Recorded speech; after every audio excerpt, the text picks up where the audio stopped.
Thank you, Mr. Chairman. Thank you to our witnesses. You know, and it's interesting, as I'm listening to this discussion, I had a colleague came to me not long ago after I was talking about Golden Dome and my support for it. And that colleague said to me, essentially, you know, that's a pipe dream. It's just never going to work. And I got to thinking about it because I have maybe a bit of a unique perspective.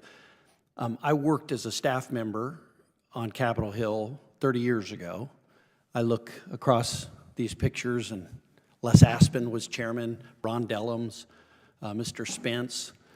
And I remember Mr. Dellums specifically was an outspoken opponent of ballistic missile defense. This was in the 1990s, and we had arguments on the House floor about how this would never work. Missile defense would never work, argued against the THAAD program. It'll never work, they said. Hey, Patriots. Welcome back to the channel, where we stand up for American values, common sense, and a strong national defense. If you're new here, make sure to hit that subscribe button, ring the bell, and let's keep the flame of liberty burning bright. Today, I want to talk about something that really fired me up, and honestly, it should fire you up too if you care about America's security, our future, and our leadership in the world. I was watching recent congressional testimony, and I heard Congressman Crank from Colorado, a real straight shooter, talking about the so-called Golden Dome missile defense system. And let me tell you, the exchange he had with our military leaders was nothing short of eye-opening. So let's break this down. And, you know, today, as I was talking to that colleague, I'd ask, well, maybe we should ask the Israelis if it would work. I mean, and I guess I would ask you this. We have these arguments about whether if this is a technical problem or whether this is a problem of political will. And America does great things, but every great thing we've ever done has been difficult. There were people at the time who said we couldn't land a man on the moon, and we did it, but there were naysayers back then who said we can't do this. I would ask General Guillot, your thoughts. Is this a technical issue or is it a political will issue? Can we do this technically? Yes, Congressman. There are certainly technical challenges with the integration of all these capabilities into one, but it's certainly possible. Yeah, General Collins, your thoughts? Sir, we've demonstrated over the last 2 years that these systems can work, the ground-based systems that we have today. We have some understanding to do, to General Guillot's point, the technical integration to bring a space-based interceptor to work, the understanding of what a life cycle cost of maintaining a constellation and what that brings to the fight. All those things need to be worked through as we move forward. But we certainly believe in layered missile defense, and we've shown throughout the last 2 years that those systems work and bring capability, and they save lives. Yeah, General Gainey. Thank you, Congressman. Yeah, I agree. And in a previous job where I worked counter unmanned aerial system technology, pushing the envelope on technology, whether it's directed energy, non-kinetics, it's amazing what industry can come up with. Yes, there's challenging, but there's always opportunities. Yeah, it seems to me that there's some people on Capitol Hill who are just so invested in mutually assured destruction that we can't shift our paradigm a little bit. And we better hope, if that's what we're going to rely on, is mutually assured destruction, is that our adversaries don't figure out a way to have ballistic missile defense, that they don't figure out a Golden Dome, because then mutually assured destruction will be a thing of the past and we'll be left in the dust on that. So I think that's very important. With the remaining time I have, General Collins, MDA has been a strong advocate for the importance of space-based sensors that collect fire control quality data. Can you talk about why that level of fidelity is so important to missile defense operations? Yes, thanks for that, Congressman. Certainly, we do see a future. As I mentioned, our architecture did include a number of different sensing capabilities in space, one being the HPTSS to look down and pick up the maneuvering targets and hold them under custody through the entire time of flight. Closing the fire control loop is what we call it, fire control, the kill chain for missile defense. To get our interceptor to work, we need to get it into the right location and looking in the right space to find the missile when it comes time to intercept. And without the appropriate level of sensitivity, track quality, and timeliness, We do not get that information to the interceptor in time, and therefore we cannot consummate the intercept, and we will miss. And so that's going to be very important, whether that's a hypersonic interceptor, whether that is a ballistic missile that we intercept in boost phase, mid-course phase, or terminal phase.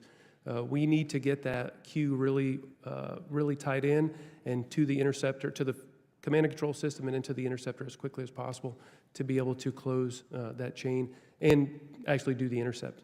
Yeah, thank you, General. I appreciate that. I would just say, Mr. Chairman, I mean, these are hard discussions, but we sit in this committee room and we hear about the threat from China day in and day out. We hear about the threat from Russia day in and day out. And then we sit up here from this dais or out on the House floor and we make excuses about why we can't fund these things. I'd yield back. Thank you. He said a colleague of his came up and said that Golden Dome, this next-level missile defense system, is just a pipe dream, that it'll never work. Sound familiar? It should, because for decades, we've heard the same defeatist attitude from the left and the so-called experts who said things like the THAAD missile defense or even the Iron Dome in Israel would never work. They called President Reagan's Strategic Defense Initiative, Star Wars, a fantasy, a joke. But who's laughing now? Let's get something straight. Skepticism is healthy, but surrender is not an American value. Crank rightly points out that those same naysayers were wrong about missile defense before. They said it was impossible. They said it was a waste of money. And guess what? Now we have THAAD, we have Patriot missiles, and the Israelis have Iron Dome. And those systems save lives. There's no debate about that. You want proof? Ask the Israelis. Ask the families alive today, because Iron Dome knocked a rocket out of the sky before it could kill their kids. But here's the deal. And this is where the conversation gets real. Why are there still people in Congress, mostly on the left, who are so invested in the old, dangerous doctrine of mutually assured destruction? Why do they refuse to even imagine a world where America can defend itself from ballistic missiles, hypersonics, and whatever else our adversaries are cooking up? Let me tell you, folks, that's not just defeatist. That's dangerous. General Guillot and General Collins, in their testimony, made it clear, technically, integrating a system like Golden Dome is tough. No one's denying that. But tough is what America is built for. We put a man on the moon when people said it was impossible. We built the atomic bomb in 3 years. We won World War II against all the odds. Every great thing this country's ever done has been hard. That's why it's great. And you know what? Our adversaries, China, Russia, Iran, North Korea, they're not sitting on their hands. They're building faster missiles, more warheads, better drones. They're not giving up. They're pushing the limits. And if we rest on our laurels, we'll wake up one day and find that they have the Golden Dome and we're the ones stuck in the past. I want to make this point crystal clear.